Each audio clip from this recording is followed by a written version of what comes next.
नमस्कार दोस्तों, आप सभी का बेस्ट फॉर सक्सेस के यूट्यूब चैनल में स्वागत है। दोस्तों आज दोस्तों हम आपके लिए आगामी परीक्षाओं यानी जो दोस्तों आपको हर एग्जाम में पूछने देखने के लिए क्वेश्चन मिलते हैं और हर एग्जाम में दोस्तों पूछे जाते हैं क्वेश्चन। दोस्तों आपको हम 10 प्रश्न लेकर आए हैं, टोटल दोस्तों कराएंगे जो कि मोस्ट इंपोर्टेंट प्रश्न है। दोस्तों आपको क्या करना है, वीडियो के अंत तक बने रहना है और दोस्तों कुछ प्रश्न आपको टेस्ट के तौर पर भी रखना है। जैसे दोस्तों हम टेस्ट के तौर पर रखेंगे, उस प्रश्न को दोस्तों आपको वीडियो को रोक कर बनाना है दोस्तों, फिर आपको प्ले करना है। दोस्तों चलिए हम आज के सेशन को स्टार्ट करते हैं। आप दोस्तों देख सकते हो कि पहला क्वेश्चन आपके पास दिया गया है। कहता है निम्नलिखित श्रृंखला प्रश्नवाचक चिन्ह के स्थान पर क्या आएगी। जैसे आप दोस्तों यहाँ पर प्रश्नवाचक चिन्ह देख रहे हो, आखिर में दोस्तों यहाँ पर क्या आना चाहिए। जैसे आप देख सकते हो 2 है, 7 है, 16 है, 29 है। ठीक, इसमें से दोस्तों आप क्या लॉजिक लगाएंगे। और दोस्तों जब भी होते हैं सीरीज की क्वेश्चन तो उसमें कोई ना कोई सीक्वेंस नजर आती है, तो आप दोस्तों यहाँ पर बताएंगे कि कौन सी ऐसी जो है सीक्वेंस नजर आ रही है। तो आप दोस्तों देखेंगे ध्यान से, तो 2 से 7 तो आप कहेंगे 5 बढ़ा। ठीक है, उसी प्रकार आगे की तरफ जब बढ़ाएंगे तो यहाँ से दोस्तों 9 बढ़ रहा है। अब इसी तरह से दोस्तों देखते जाएंगे, आगे की तरफ देखेंगे तो यहाँ पर 13 बना। लेकिन दोस्तों 5 4 9 9 4 13, दोस्तों यहाँ देखो 4 4 बढ़ रहा है। कितना बढ़ा, 5 4 9 9 4 13, यानी कि ये दोस्तों 4 4 की सीक्वेंस के रूप में बढ़ा है। देखो 5 और 4 9 9 4 13, तो आगे की तरफ दोस्तों 13 में 4 जोड़ेंगे, कितना होना चाहिए, 17 होना चाहिए। अब देखते हैं दोस्तों क्या यदि हम 29 और 17 को ऐड कर दें तो 9 7 16 होगा, 2 1 3 1 4 होगा दोस्तों। यानी कि क्वेश्चन मार्क के जगह क्या आना चाहिए, 46 आना चाहिए, जो कि दोस्तों आपको ऑप्शन डी में नजर आ रहा है। तो ऑप्शन डी क्या हो जाएगा, सही जवाब हो जाएगा। दोस्तों हम उम्मीद करते हैं कि आपको यह प्रश्न समझ में आ गया है। दोस्तों यदि आप किसी भी चैप्टर में कमजोर हो तो आप दोस्तों कमेंट बॉक्स में कमेंट करके बताना है, या रीजनिंग हो या मैथ्स हो दोस्तों, तो आपके लिए दोस्तों उन चैप्टर को जल्द ही कंप्लीट करा दिया जाएगा, ताकि दोस्तों आपको दोबारा फिर उस चैप्टर में जो है दिक्कत नहीं होगा। तो चलिए दोस्तों हम देखते हैं क्वेश्चन नंबर 2। और दोस्तों क्वेश्चन नंबर 2 को दोस्तों हम टेस्ट के तौर पर रखेंगे। दोस्तों आप सभी को दोस्तों हम 10 सेकंड का टाइम देते हैं और दोस्तों 10 सेकंड के अंदर में दोस्तों बताना है कि आखिर में दोस्तों इनका जवाब क्या होगा। आप जैसे दोस्तों इस टाइप के क्वेश्चन देखे होंगे, एग्जाम में बहुत बार आते हैं एग्जाम में। और दोस्तों आप किसी भी चीज का एग्जाम दे रहे हो, कहीं पर भी दे रहे हो, और इसमें से दोस्तों आपको 1 से 2 प्रश्न इस टाइप के दोस्तों क्वेश्चन देखने के लिए मिलते हैं। और इसी प्रश्न को दोस्तों कहते हैं सेट समुच्चय के प्रश्न। जैसे आप क्वेश्चन पढ़ेंगे, दिए गए विकल्पों में से उस एक का चयन करें जिसमें संख्याओं सेट प्रश्न में दिए गए हैं संख्याओं सेट के समान हो। कहने का मतलब दोस्तों आपका ये चारों तो ऑप्शन हुआ। अब देखो आखिर में दोस्तों 74 28 11, तो आखिर में ये दोस्तों किस प्रकार से बन रहा है, आपको लॉजिक जिस प्रकार से आप इनमें लॉजिक लगाएंगे सेम उसी प्रकार से दोस्तों आपको क्या करना, ऑप्शन में से भी लॉजिक लगाना है। इस प्रकार के दोस्तों 3 टाइप से क्वेश्चन बनते हैं। दोस्तों आपको कुछ भी करके या तो बीच वाले नंबर पुराना है, दोनों साइड वाले नंबर को क्या किया जाए, बीच वाले नंबर पुर जाए। यह मेथड 1 था। अब दूसरा मेथड दोस्तों क्या लगाएंगे, इन दोनों संख्या को क्या किया जाए, 3 छोटी संख्या पुर जाए, 11 पुर जाए। ठीक है दोस्तों। और तीसरा मेथड क्या है, तीसरा मेथड है इन दोनों छोटी संख्या को क्या किया जाए कि यह बड़ी संख्या पुर जाए। तो आखिर में दोस्तों आप यहां से कोई एक मेथड लगा सकते हो, जो मेथड दोस्तों लगेगा। हाँ, लेकिन रीजनिंग की क्वेश्चन में गुना भाग जोड़ घटा वो खुद अपने मन से करना पड़ता है। बस लॉजिक दोस्तों सीक्वेंस कुछ ना कुछ बनना चाहिए। तो जैसे दोस्तों आप 74 यहाँ देख रहे हो, यहाँ 28 देख रहे हो, या 11 दिख रहा है दोस्तों। तो थोड़ा सा दोस्तों आप यहाँ पर दिमाग यदि लगाते हो, हम बोलेंगे दोस्तों इन दोनों को आप गुना कर दो। 7 गुना 4 करेंगे दोस्तों, देखो 28 आ रहा है, बिल्कुल आ रहा है। अब एक बार क्या करो दोस्तों, फिर इन दोनों को जोड़ दो, 7 और 4 को जोड़ेंगे दोस्तों 11 आ रहा है। यानी कि क्या किया, आगे वाले संख्या से दोनों पीछे वाले संख्या बन रहा है। एक बार दोस्तों 7 गुना 4 की 28 हुआ, एक बार पुनः 7 और 4 को जोड़ दें 11 हो गया। अब दोस्तों ऑप्शन में से दोस्तों देखना है कि आखिर में दोस्तों क्या, ऑप्शन में से आपको देख के बताने कि कौन सा ऑप्शन आ रहा है। तो अब थोड़ा सा दोस्तों ध्यान से देखेंगे, तो दोस्तों यदि हम इन दोनों को गुना करेंगे तो देखो 7 तो हो रहा है, 7 गुना 1 दोस्तों 7 हो रहा है, क्योंकि दोस्तों जैसे गुना किए। लेकिन दोस्तों इन दोनों को यदि हम ऐड करेंगे तो यहाँ पर 7 नहीं बल्कि 8 आना चाहिए। तो दोस्तों आपका ऑप्शन 1 हो गया गलत। अब दोस्तों इन दोनों को यदि हम गुना करते हैं तो पान देखो 5 चौक 20, बीच में दोस्तों 20 आना चाहिए, और यहाँ देखो लास्ट में 20 दिया है। देखो 20, देखो दोस्तों 20 बीच में आना चाहिए और ये 9 लास्ट में आना चाहिए, तो ये भी गलत हो गया, क्योंकि इन दोनों को गुना करते हैं तो बीच में 20 आ रहा है। अब देखना है दोस्तों, इन दोनों को गुना करते हैं तो 6 पंचे 30 बिल्कुल आ रहा है, और फिर एक बार क्या करेंगे, प्लस करेंगे, तो 6 5 11 होना चाहिए, यहाँ देखो 3 दिया है, ये भी गलत। अब जो दोस्तों 3 ऑप्शन गलत हो जाए तो चौथा ऑप्शन अपने आप क्या हो जाते हैं, सही हो जाते हैं। तो आप इन ऑप्शन को चेक देखो कर सकती हो। 9 इंटू 8 करेंगे दोस्तों, गुना करेंगे 72 होगा, और एक बार दोस्तों फिर 8 प्लस 9 करेंगे, क्या हो जाएगा, 17 हो जाएगा। देखो जिस तरह से दोस्तों आप सीक्वेंस सेट में लगाएं, उसी तरह ऑप्शन डी में लग रहा है, आपका करेक्ट आंसर ऑप्शन डी आएगा। अब दोस्तों देखना है अगला क्वेश्चन, और दोस्तों यदि आप चैनल पर पहली बार हैं तो चैनल को सब्सक्राइब कर लीजिएगा, और दोस्तों नोटिफिकेशन को ऑल कर लेना है, और ये भी बताना है दोस्तों आप 10 प्रश्न में दोस्तों कितने प्रश्न सही किए हो। तो चलिए दोस्तों हम देखते हैं क्वेश्चन नंबर 3। आप देखो 3 में दोस्तों क्या कहते हैं, और दोस्तों इसमें से जैसे डायरेक्शन वाला बात कर रहा है, कहता है सुमित्रा अपने घर से चलना शुरू करती है, 7 किलोमीटर दक्षिण की ओर चलती है, फिर वह लगातार 4 बार बाएं मुड़ती है और हर बार 3 किलोमीटर चलती है। अब उसका मुंह किस दिशा में होगा। दोस्तों इसके लिए सबसे पहले आपको डायरेक्शन का ज्ञान होना चाहिए। जैसे आप जानते हो दोस्तों, ये आपका हो जाएगा पूर्व, पूर्व का जस्ट विपरीत दोस्तों ये पश्चिम रहा, ऊपर की तरफ दोस्तों उत्तर, और नीचे आ जाएगा दक्षिण। तो ये दोस्तों आपका डायरेक्शन है।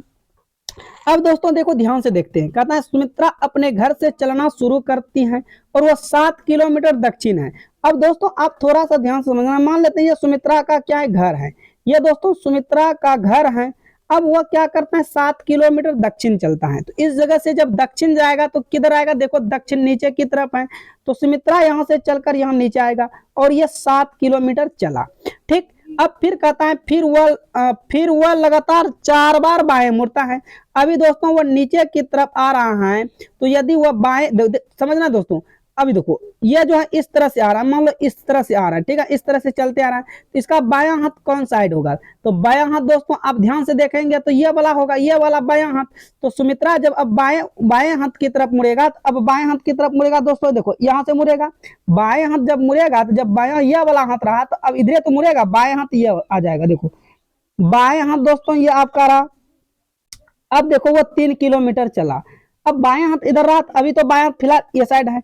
फिर कहता है वो लगातार जो है 4 बार ऐसा कम करता है, लगातार 4 बार ऐसा कम करेगा, फिर दोस्तों बाएं मुड़ेगा, 3 2 बार मुड़ा, फिर दोस्तों इस तरह से बाएं मुड़ा, कई बार चला, 3 बार चला, और फिर दोस्तों अब वह बाएं मुड़ेगा, तो लगातार 4 बार करता है, तो फिर दोस्तों यही आ जाएगा, यानी कि उसका मुंह जो होगा, डायरेक्शन जो होगा दोस्तों नीचे की तरफ हो जाएगा। अभी भी देखो दोस्तों वो दक्षिण की ही दिशा है। कौन सा दिशा की ओर है दोस्तों, दक्षिण की दिशा में है, यानी कि सही जवाब देखो किस ऑप्शन में है, सी में है। पहला तो वह दक्षिण की तरफ चलना स्टार्ट किया, और अभी भी वह जो है दक्षिण की ही तरफ मुख करके देख रहा है। उम्मीद करते हैं दोस्तों आपको यह प्रश्न बिल्कुल आसान तरीके से समझ में आ गया होगा। आइए दोस्तों देखते हैं क्वेश्चन नंबर 4। दोस्तों इतना बड़ा बड़ा क्वेश्चन देख के घबरा जाते हैं। दिए गए विकल्पों में से संबंधित शब्द का चयन करें, और दोस्तों ये क्वेश्चन आप स्क्रीन पर भी देखे हो, तो दोस्तों आप बताओ इनका जो है सही जवाब क्या होगा। दोस्तों देखो इसमें सिंपल परिभाषा में यदि हम बात करें, कहने का मतलब क्या हुआ दोस्तों, ई से बना 25 54, तो बताओ जी से क्या बनेगा। आखिर में दोस्तों ई से 25 54 कैसे बन सकता है, ये दोस्तों दिमाग लगाना है। ई से दोस्तों आपको बताना है कि 25 54 कैसे बन सकता है। दोस्तों 1 मिनट, 25 54 है, थोड़ा सा दोस्तों आपको वेट करना है। ये दोस्तों आपका हो जाएगा 25 30, क्या हो जाएगा, ये क्वेश्चन दोस्तों थोड़ा सा मिसप्रिंट हो गया है, तो हम लिख देते हैं। चलो अब बताओ दोस्तों सही जवाब क्या होगा। ये आपका होगा 25 30, क्या दोस्तों ई से बना देखो 25 30, आपका दोस्तों बताना है ई से बना 25 30, तो बताना है जी से क्या बनेगा। अब दोस्तों आप यही तो लॉजिक लगाएंगे, आखिर में ई से 25 30 कैसे बना। दोस्तों हम पहले बात करें ई का प्लेस वैल्यू, तो बोले दोस्तों ई का प्लेस वैल्यू क्या होता है, 5 आता है। दोस्तों ई का प्लेस वैल्यू 5 आता है, लेकिन यहाँ 25 30 लिखा गया है। अब देखो दोस्तों थोड़ा सा देखो मन की आंखों को लार्ज करके देखेंगे, तो दोस्तों इन्हीं 5 से हम क्या कर देंगे, देखो गुना कर देंगे। तो दोस्तों देखो 25 आ रहा है, आगे वाला तो आ गया। अब दोस्तों लेकिन 30 है, 30 कैसे आएगा, फिर क्या करेंगे दोस्तों, 1 बढ़ा के हम गुना कर देंगे। तो देखो दोस्तों 6 5 30, क्या किए दोस्तों ई का जो प्लेस वैल्यू था उसको लिखे और उन्हीं 5 से फिर गुना किया तो वो 25 हो गया। अब फिर एक बढ़ा के क्या किया, इसमें से एक बढ़ा के गुना कर दिया तो हो गया 30। तो इसी को अब एक साथ लिख दिया गया है, वो हो गया 25 30।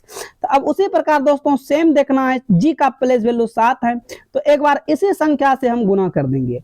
जब इसी संख्या से गुना करेंगे तो 49 होगा। अब एक बार क्या करना है, इसमें से एक बढ़ा के गुना कर देना है तो ये हो जाएगा 56। यानी कि इस जगह क्या आना चाहिए, 49 और 56। दोस्तों इस जगह आना चाहिए 49 56। देखो किस ऑप्शन में है, ऑप्शन ए में है। आपका सही जवाब ऑप्शन ए हो जाएगा। ए क्या होगा दोस्तों, परम सत्य जवाब होगा। दोस्तों 5 को हम टेस्ट के तौर पर रखते हैं। क्वेश्चन नंबर 5 जो है टेस्ट के तौर पर रखना चाहते हैं और आपको दोस्तों यहाँ पर बताना है दिए गए विकल्पों में से विषम अक्षर युग्म की चयन कीजिए। दोस्तों कहने का मतलब क्या हुआ, 3 जो है इसमें से किसी ना किसी प्रकार से एक समान है। 3 किसी ना किसी प्रकार से एक समान है जबकि एक क्या है, अलग है। तो वो कौन सी ऐसा है जो दोस्तों अलग है। तो आप सभी को दोस्तों जवाब देना है option A B C D. सबसे पहले दोस्तों यहां पर देखो क्या करते हैं, सिंपल बनाने के लिए इनका प्लेस वैल्यू लिखते हैं। क्या आते हैं दोस्तों 11 पे, पी आते हैं 16 पे और उसके बाद दोस्तों एम आते हैं 13 पे। ठीक, फिर उसी प्रकार दोस्तों इसका भी प्लेस वैल्यू लिखेंगे। अप 7 अप आते हैं 6 पे। अब कितने नंबर पे आते हैं दोस्तों 6 पे। आगे की तरफ बढ़ेंगे दोस्तों जी आता है 10 पे। ठीक, आगे की तरफ बढ़ते हैं दोस्तों एच आएगा 8 पे। ठीक, अब देखो इसका भी प्लेस वैल्यू दोस्तों सी नंबर का पी आएगा फिर दोस्तों 16 पे, टी आ जाता है 20 पे और आर आता है 18 पे। ठीक है दोस्तों, अब देखो डी नंबर ई आएगा 1 पे, ए आएगा 1 पे, ये आएगा 5 पे और ये आएगा दोस्तों 3 पे। अब दोस्तों यहाँ पर देखो आप क्या दिख रहा है आपको दोस्तों, यहाँ पर देखो 11 5 16 फिर दोस्तों यहाँ पर क्या हो गया 3 माइनस हुआ। दोस्तों यहाँ पर 5 प्लस हुआ तो यहाँ पर 3 माइनस हुआ। दोस्तों यहाँ देखेंगे 6 4 10 और यहाँ पर दोस्तों -2 हो रहा है। ठीक है, आगे देखेंगे दोस्तों 16 प्लस 4 और दोस्तों यहाँ पर माइनस कितना हो रहा है, माइनस दोस्तों यहाँ पर 2 हो रहा है, -2 हुआ। अब फिर दोस्तों यहाँ देखो यहाँ पर 1 से 5 पे जाएंगे तो क्या हो रहा है दोस्तों +4 हो रहा है और 5 से 3 पर जाएंगे दोस्तों -2 हो रहा है। दोस्तों देखो यहाँ पर यहाँ से यहाँ तक यदि हम ध्यान से देखें तो +4 -2 +4 -2 +4 -2। जब ऑप्शन में देखो दोस्तों +5 -3 हो रहा है तो हम आपको क्या बताएं दोस्तों, 3 जो है किसी ना किसी प्रकार से समान है। तो आप देखेंगे बी सी डी जो है ये समान है जबकि आपका ऑप्शन ए क्या है, अलग है। तो सही जवाब क्या हो जाएगा, ऑप्शन ए करेक्ट आंसर होगा। अब दोस्तों देखिएगा क्वेश्चन नंबर 6 और दोस्तों ये क्वेश्चन बहुत इंपॉर्टेंट है और दोस्तों यदि कंपटीशन की तैयारी करते तो आपको तो ऑप्शन पर नजर रखना ही चाहिए। दिए गए विकल्पों में से लुप्त संख्या ज्ञात कीजिए। इसका दोस्तों ध्यान है दिए गए होना चाहिए था, दिए गए विकल्पों में से लुप्त संख्या ज्ञात कीजिए। अब दोस्तों हमें यहाँ पर घोड़े गधे वाली काम नहीं करना है, ध्यान से दोस्तों आपको समझना है। देखो पी तो दोस्तों सभी में है तो हमको पी से तो कोई मतलब नहीं है, आर भी दोस्तों देखो यहाँ पर सभी में है तो आर से भी कोई मतलब नहीं है। क्यों दोस्तों, हम यहाँ पर देखो आर और पी को देखने जाएंगे, जब ना तो पी को देखेंगे ना तो आर को देखेंगे तो यहाँ पर फिर बीच वाले को देखेंगे। दोस्तों देखो 23 है 19 है और 17 है और क्वेश्चन मार्क है, उसके आगे दोस्तों 11 है। दोस्तों जब हमको देखो यहाँ पर ना तो पी को देखना ना आर को देखना तो हम डी एफ एच जे इन सबको क्यों देखने जाएंगे, कोई जरूरी नहीं है दोस्तों देखना, ये सब बिल्कुल नहीं देखना है। तो अब देखो इस जगह से दोस्तों हम आगे की तरफ बढ़ेंगे। 23 से दोस्तों 19 हो गया यानी कि माइनस हो रहा है कितना 4। आगे देखिएगा दोस्तों आगे क्या हो गया 19 से 17 माइनस क्या हुआ 2 यानी कि -4 -2 हो रहा है। यदि दोस्तों हम आगे माइनस देखो -2 हुआ, अब देखो -4 -2 तो अब आगे दोस्तों आप क्या करेंगे, आगे क्या माइनस कर सकते हो नहीं। अब जहां यदि हम देखते हैं दोस्तों एक बार फिर सीक्वेंस लगाते हैं -4 करते हैं तो यहाँ पर देखो क्या आ रहा है 13। यदि दोस्तों फिर हम -2 करते हैं तो क्या 11 आ रहा है, बिल्कुल आ रहा है। इसका मतलब सीक्वेंस क्या बना दोस्तों -4 - 2 का। सीक्वेंस क्या बना दोस्तों, -4 - 2 का। यानी कि दोस्तों आपका जो है क्वेश्चन मार्क की जगह कौन सी संख्या आना चाहिए, 13। अब देखो 12, 13, 14, 15 ऑप्शन बी में है, आपका सही जवाब ऑप्शन बी हो जाएगा, यानी कि P13R क्या हो जाएगा सही जवाब दोस्तों, P13R करेक्ट आंसर होगा। या तो दोस्तों आप DH ये भी निकाल सकते हैं, लेकिन दोस्तों जब सभी में ऑप्शन सेम है तो निकालने की कोई जरूरत नहीं है। देखिएगा दोस्तों question number 7 most important question है, और इस क्वेश्चन में दोस्तों आपको बताना है दी गई आकृति में कितने आयत हैं। आपको दोस्तों इनमें से बताना है कि कितने आयत हैं। दोस्तों मैं आपको एक बता दूं, यदि जैसे मान लो हम यहां से काउंट करेंगे 1 2 3 4 5, 1 2 3 4, यदि दोस्तों ये समान नहीं है, यदि जो ये कहीं पर 4 है तो कहीं पर 5 है, तो इसके लिए दोस्तों एक देखो हम बताते हैं दोस्तों आपको बहुत ही शॉर्ट ट्रिक्स, जो कि दोस्तों आपका एग्जाम में हमेशा काम आएगा। आप इन वाले रो को क्या कीजिएगा, जोड़ दीजिएगा। क्या कीजिएगा, जोड़ दीजिएगा। तो आप सभी को दोस्तों जोड़ देना है। जैसे दोस्तों जोड़ते हो इनको भी जोड़ देना, और इधर वाले को भी दोस्तों क्या करना है, जोड़ देना है। तो ये देखो दोस्तों 5 4 9 3 12, 12 2 14, 1 15 हो गया दोस्तों। और यहां से फिर क्या करना है, ये कॉलम जो है इनको भी जोड़कर गुना कर देना है। तो 4 3 7 2 9 1 10, तो 10 से गुना कर देंगे। तो दोस्तों 15 गुना 10 कितना आ जाएगा, 150। यानी कि इसमें जो है दोस्तों कितने आयत टोटल होंगे, 150, जबकि ऑप्शन डी में है दोस्तों। तो आपका सही जवाब क्या हो जाएगा, ऑप्शन डी। अब कहेगा कि नहीं सर हमको इसमें से गिन करके बताइए इतना आयत 150 कैसे हुआ, तो समझो दोस्तों वो दिमाग से बिल्कुल अंधा होगा। यदि बोलेगा गिन के बताइए तो समझो कि दिमाग से बिल्कुल अंधा होगा, जबकि ये शॉर्ट मेथड है दोस्तों। आप दिमाग से छोटे आयत में गिन सकते हैं। यदि छोटे आयत का कॉन्सेप्ट को फॉलो कर रहा है तो बड़े आयत में भी जरूर फॉलो होगा दोस्तों। उम्मीद करते हैं आपको कि यह समझ में आ गया है दोस्तों। अगले क्वेश्चन की तरफ बढ़ते हैं। क्वेश्चन नंबर 8 देखना है, यदि 62 गुना 73 गुना 63 को 51 लिखा जाए तो बताना है 54 गुना 49 गुना 27 को क्या लिखा जाएगा। आप दोस्तों सोचो, यदि हम इन सभी को गुना करेंगे तो क्या कभी 51 आने वाला है, कभी भी नहीं आएगा दोस्तों। 62 गुना करेंगे, 73 गुना करेंगे, 63 गुना करेंगे तो कभी भी 51 नहीं आएगा। तो यहाँ पर दोस्तों आपको गुना करने की कोई जरूरत नहीं है। तो क्या करेंगे, देखो ध्यान से दोस्तों, अब थोड़ा सा आपको देखना है। हम बोलेंगे दोस्तों इन दोनों संख्या को क्या करो, एक एक अंक करके गुना कर दो। तो दोस्तों 6 गुना 2 करेंगे क्या हो जाएगा, 12 होगा। ये गुना के जगह दोस्तों प्लस दे दो। फिर दोस्तों 7 गुना 3 करेंगे क्या होगा, 21 होगा। ये गुना के जगह प्लस देंगे। 6 गुना 3 करेंगे क्या होगा दोस्तों, 18 होगा। अब इन सभी को जोड़ना है, 8 1 9, 9 2 11, 2 2 4 1 5। समझ में आ गया दोस्तों। अब उसी प्रकार क्या करना, इनको भी दोस्तों गुना करेंगे तो ये आपका हो जाएगा 20, गुना के जगह प्लस। 9 गुना 4 करेंगे दोस्तों ये हो जाएगा 36।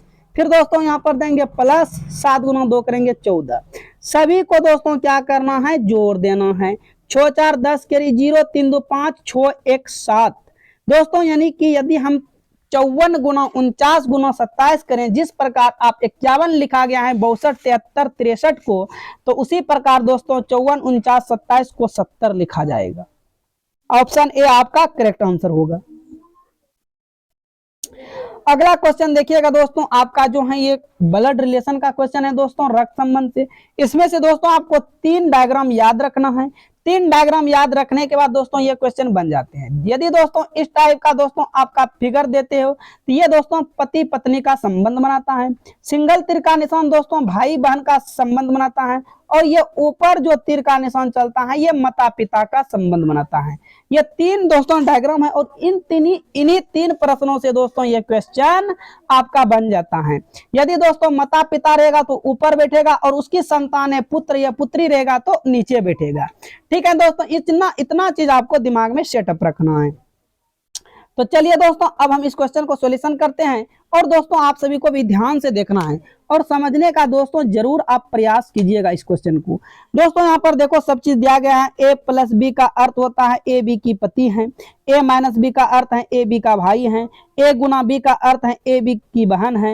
ए भागा बी का अर्थ है दोस्तों ए बी की माता है। तो क्वेश्चन में दोस्तों देखो क्या कहता है, यदि P प्लस आर भागा एस गुना एम माइनस के है तो आर जो है के से कैसे संबंधित है। तो दोस्तों यहाँ पर देखो प्लस का क्या अर्थ है, ए बी का पति है, तो यहाँ प्लस का अर्थ है, यहाँ देखो पी आर की पति है, तो आर की पति कौन होगा, पी। तो दोस्तों फिगर तो इस तरह से बनेगा, डबल आर का पति पी है तो प्लस से सूचित कर देंगे और इसको माइनस से सूचित कर देंगे, ठीक है दोस्तों, क्योंकि पति यानी कि मेल को प्लस से, फीमेल को माइनस से। अब आगे देखिएगा दोस्तों, भागा है तो आर भागा एस, यहाँ देखो ए भागा एस, दोस्तों यहाँ पर भागा का मतलब क्या है, ए बी की मता है, जब ए बी की मता है तो यहाँ आर एस की मता है। दोस्तों आर जो है एस की मता है, तो आर क्या हो जाएगा, एस की मता। तो दोस्तों इसके नीचे कौन आएगा, एस, एस की मता आर है। अब दोस्तों यहाँ देखो गुणी है, गुणी का मतलब देखो यहाँ पर क्या दिया है, ए बी की बहन है, ए बी की बहन है तो एस एम की बहन है। दोस्तों एस जो है एम की बहन है, एम की बहन कौन है दोस्तों, एस, तो एम की बहन एस है, तो दोस्तों इसको हम सूचित किससे करेंगे, निगेटिव से। एम हो सकता है दोस्तों भाई का भी बहन और बहन का भी बहन हो सकता है, तो एम अभी कौन है, भाई है या बहन है, अभी जेंडर क्लियर नहीं है। अब दोस्तों यहाँ देखो माइनस का अर्थ क्या है, माइनस का यहाँ पर अर्थ दिया है ए माइनस बी जो है ए बी का भाई है, तो यहाँ पर देखेंगे एम के का भाई है, एम जो है के का भाई है। दोस्तों के का भाई कौन है, एम, तो थोड़ा सा दोस्तों जगह नहीं है इसीलिए हम छोटा सा लिखते हैं यहाँ पर, दोस्तों एम के का भाई है, के का भाई कौन है, एम है, तो के का भाई एम है। अब हो सकता है दोस्तों के जो है या तो भाई हो सकता है या बहन, दोस्तों बहन का भी भाई होता है और भाई का भी भाई, तो के का जेंडर क्लियर नहीं है। अब दोस्तों देखो पूछा क्या है, आर के से कैसे संबंधित है, आर के से यानी कि के ने दोस्तों आर को क्या कहेगा। अब बताओ के ने आर को क्या कहेगा, एस एम के आपस में सभी भाई बहन, एस एम के आपस में सभी भाई बहन, और ये तो माता पिता हो गया, ये जब माता पिता हो गया, आर की ये तीनों संतान यानी कि आर का ये तीनों संतान हो गया, एस भी हैं, एम भी हैं, के भी हैं, तो दोस्तों के ने आर को क्या कहेगा, माता बोलेगा, के ने आर को क्या बोलेगा दोस्तों, ठीक है दोस्तों, आर का जेंडर क्लियर, सॉरी के का जेंडर क्लियर नहीं है ना, या तो क्या हो सकता है, देखो दोस्तों बेटे का भी माता और बेटी का भी मता होता है, तो के ने आर को क्या बोलेगा, मता बोलेगा, जो कि ऑप्शन सी में है, आपका ऑप्शन सी क्या हो जाएगा, सही जवाब आएगा। चलिए दोस्तों आज की क्लास का लास्ट क्वेश्चन देखते हैं, और ये क्वेश्चन जो है दोस्तों वेन डायग्राम का प्रश्न है, वेन आरेख का प्रश्न है दोस्तों, तो आपको बताना है दोस्तों यहाँ पर कौन सा क्वेश्चन कौन सा जो है दोस्तों सही होगा। दोस्तों कहता है निम्नलिखित में से कौन सा वेन आरेख मनुष्य, प्राणी और ग्रह को दर्शाता है। आप सबसे पहले क्या करेंगे दोस्तों, दिए गए शब्दों पर विचार करेंगे। अब दिए गए शब्दों पर विचार करेंगे, आखिर में शब्द क्या क्या हैं। आप देखेंगे शब्द मनुष्य हैं, प्राणी हैं, ग्रह हैं। तो दोस्तों आप यदि दोस्तों ये मनुष्य लेते हो दोस्तों, मनुष्य या प्राणी, तो दोस्तों प्राणी के अंतर्गत मान लो ये आपका प्राणी है, तो प्राणी के अंतर्गत कौन आएगा दोस्तों, मनुष्य आ जाएगा, क्योंकि मनुष्य में दोस्तों प्राण होते हैं। लेकिन ग्रह जो होते हैं दोस्तों, ग्रह क्या वो प्राणी के अंतर्गत आएगा, मनुष्य कोई रिलेटिव बना रहा है ग्रह, बिल्कुल नहीं बना रहा है, यानी कि ग्रह क्या हो जाएगा, अलग हो जाएगा। तो देखो दोस्तों किस ऑप्शन में आप बोलेंगे, ऑप्शन ए में है, आपका ऑप्शन ए सही जवाब हो जाएगा। तो दोस्तों आज की क्लास को हम यहीं पर समाप्त करेंगे, और दोस्तों यदि आपको वीडियो अच्छा लगा है तो वीडियो को लाइक कीजिएगा, और दोस्तों चैनल को सब्सक्राइब कर नोटिफिकेशन को ऑल कर लेना है, और ये भी बताना है दोस्तों आप 10 प्रश्न में से कितने प्रश्न दोस्तों सही किए। और टेलीग्राम चैनल से दोस्तों ज्वाइन कर लीजिए, आपको जाना है टेलीग्राम चैनल पर और वहां जाके दोस्तों सर्च करना है बेस्ट फॉर सक्सेस, या तो दोस्तों आपको डिस्क्रिप्शन बॉक्स में लिंक मिल जाएगा, तो वहां से भी दोस्तों आपको ज्वाइन हो सकते हो, क्योंकि दोस्तों वहां पर आपको पीडीएफ दिए जा रहे हैं। तो चलिए दोस्तों हम फिर मिलते हैं आपके साथ नेक्स्ट वीडियो में, आज के लिए इतना ही, ऑल द बेस्ट।